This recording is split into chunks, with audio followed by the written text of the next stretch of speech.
Em meio às várias buscas por soluções para o Brasil, um grupo de alagoanos está defendendo nada menos do que o retorno à monarquia. A gente conversou com eles. Vamos entender essa ideia?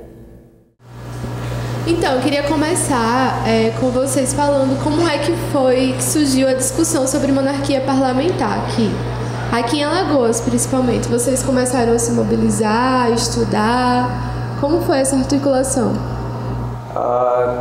Existiu uma vontade de encontrar soluções políticas para o nosso país, né? Nós, desde um bom tempo, na verdade, desde que eu me conheço por gente, que o Brasil não é aquilo que nós queremos que ele seja. E a partir do momento que se sente responsável de alguma forma pelo ambiente que você está, então você pensa que pode trazer alguma solução. Então fui procurar soluções. Eu sempre entendi que o sistema de monarquia parlamentar é um sistema eficiente, de um ponto de vista prático, né? Se você for ver os países do mundo, quais são os mais prósperos?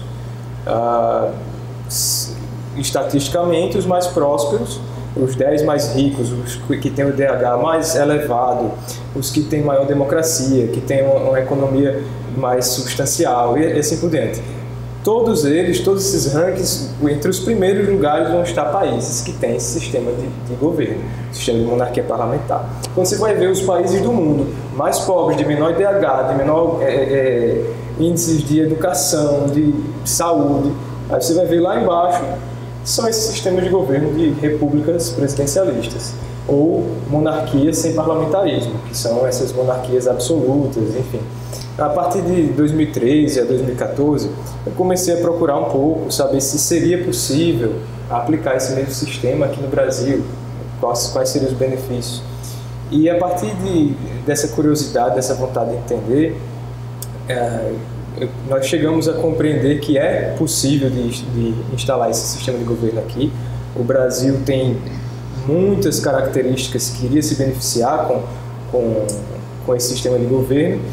E qual é o passo seguinte? A partir do momento que você tem algum conhecimento, procurar pessoas que pensem semelhante.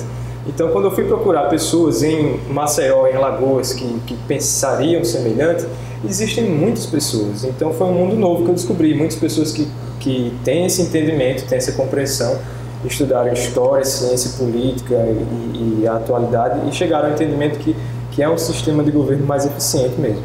A partir daí, nós procuramos nos encontrar, nos reunir, formar um núcleo de pensamento a respeito de política e como viabilizar esse sistema de governo. E então formamos um grupo, né, o Movimento Monárquico Barão do Penedo. Só que os monarquistas em Alagoas existem há muito tempo. Certo. Quando você fala sobre os exemplos em outros países em que alguns indicadores mostram o sucesso da monarquia parlamentar, esses indicadores eles levam em conta as outras particularidades do país, porque a gente vive na economia global, né? E nessa economia global a gente sabe que a economia de um país, os sistemas de economia de um país acabam influenciando nos outros países também, inclusive nos países da América Latina, da África, enfim. Por que vocês acham que as características do Brasil são propícias para uma implantação desse sistema de governo?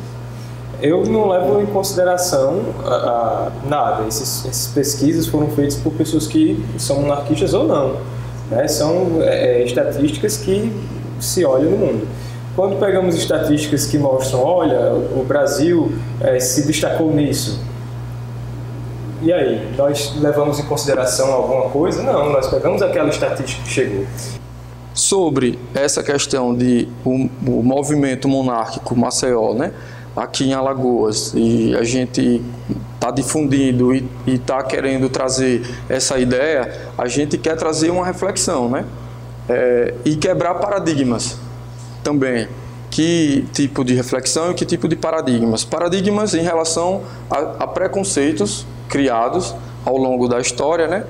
E alguns equivocados, e isso daí, de certa forma, tem atrapalhado o sentimento brasileiro em relação à questão da sua pátria, em relação ao instinto patriótico. Então, o instinto patriótico do Brasil, ele está mais desvirtuado para a questão da formação da pátria, a formação da unidade nacional, do que é o nosso país. Ele está mais ligado a questões futebol, por exemplo, né? Mas a questão geográfica, nós temos uma grande riqueza natural, boas praias, uma grande floresta, então isso é mais um nacionalismo geográfico do que um patriotismo. Então, o Brasil, ele não é só matas, né? Então, teve todo um ideal de criação, né? Teve todo um pensamento de criação do Brasil como um país. Eu vou citar um exemplo que o Brasil, na época de sua criação, quando ele se tornou um país, em 1822, e se separou de Portugal, ele foi chamado de Império do Brasil. Então, por que Império? Se no mundo, né, Portugal se chamava Reino, Inglaterra se chamava Reino, Áustria se chamava Reino. Por que Império?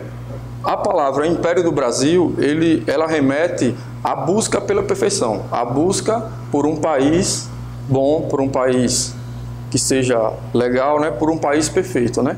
Então, esse sentimento de se chamar Império do Brasil, ele queria transmitir ao povo, à nação inteira, de que o Brasil seria um grande país e seria o melhor de todos, né? Todos iriam buscar a perfeição, iriam buscar completamente diferente do que o que vemos hoje, né? Mas para além da nomenclatura, mesmo no período do Império e tudo mais, já se existiam várias relações de desigualdade, várias relações de opressão, de exploração e etc.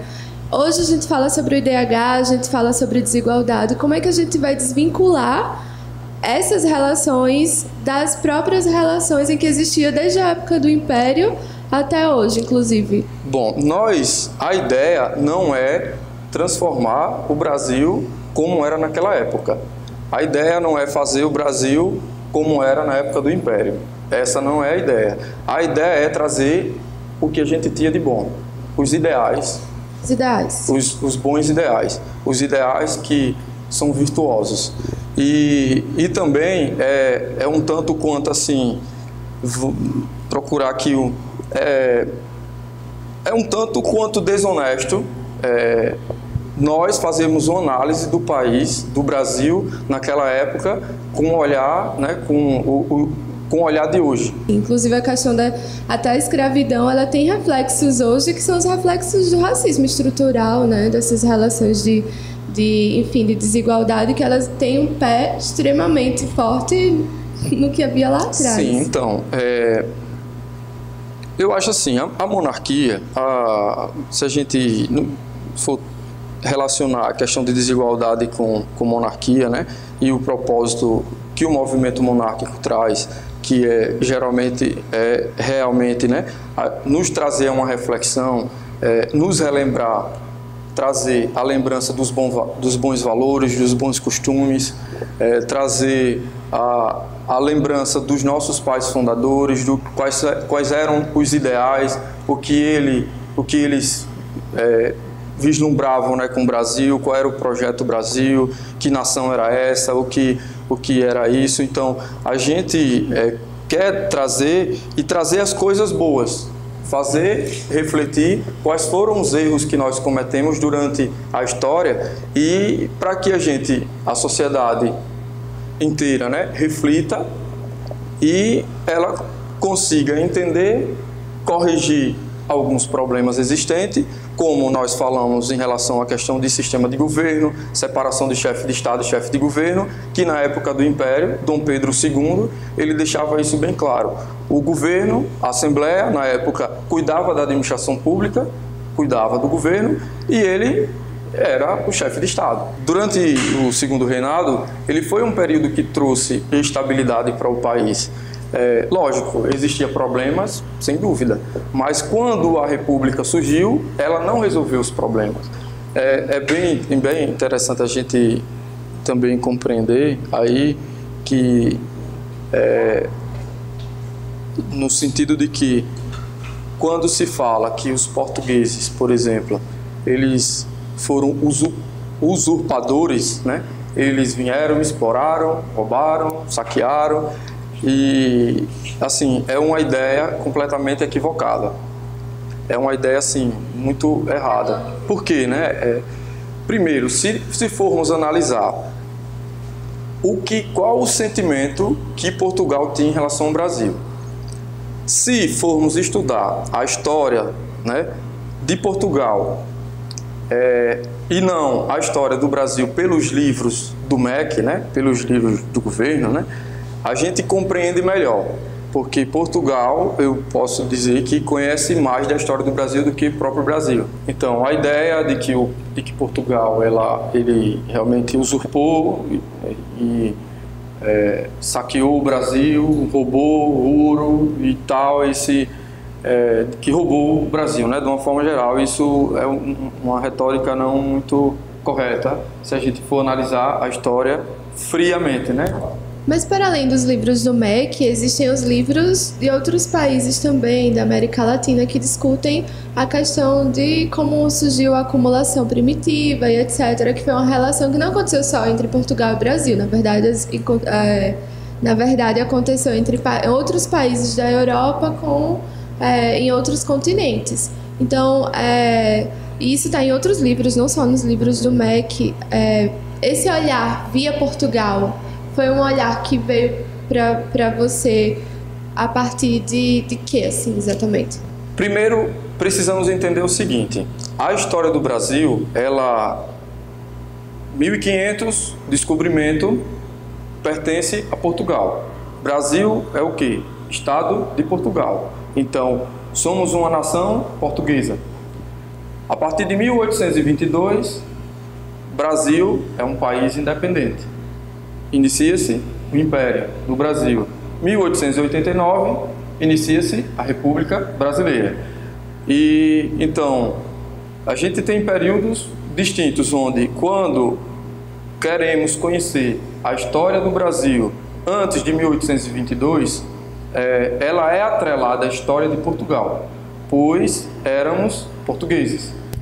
Esse sentimento de pertencimento, no sentido de sermos portugueses, ele não é também generalizado, né? Não, antes de Portugal já existia Brasil, já existia a história do Brasil, já existia a relação de sociedades e territórios.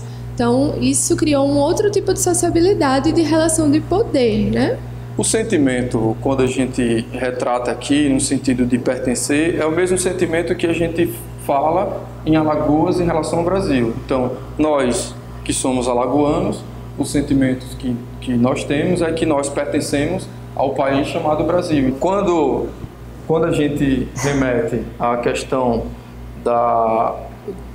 de pertencer, né, é o mesmo sentimento de quando a gente fala nós somos alagoanos.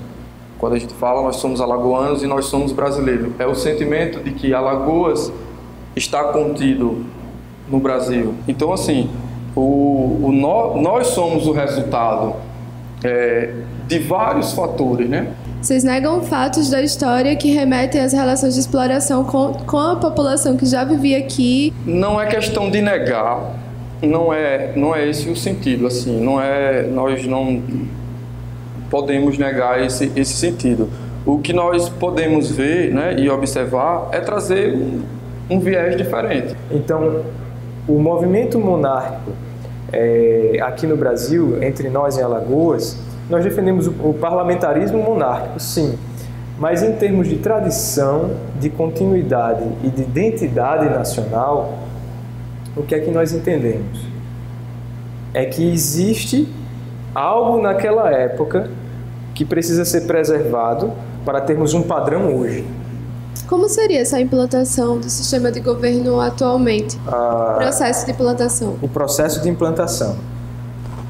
Para que ele seja feito de uma maneira legítima, né, precisa ser feito de uma maneira que o próprio povo brasileiro reconheça isso como sendo algo bom.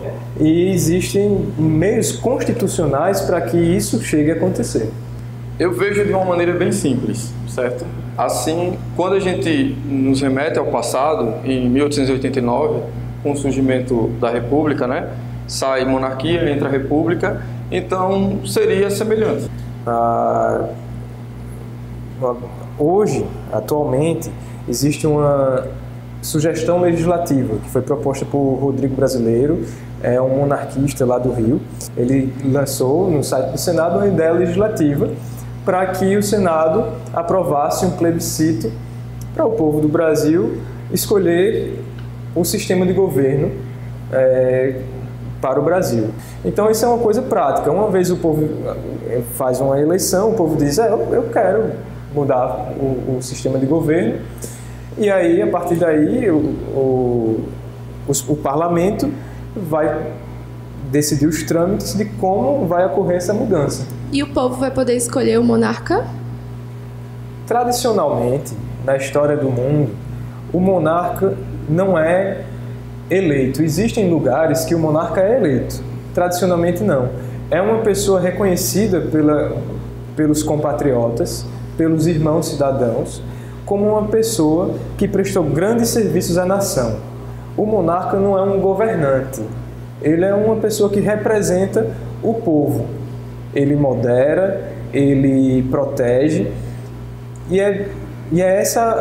esse é o fundamento do monarquismo.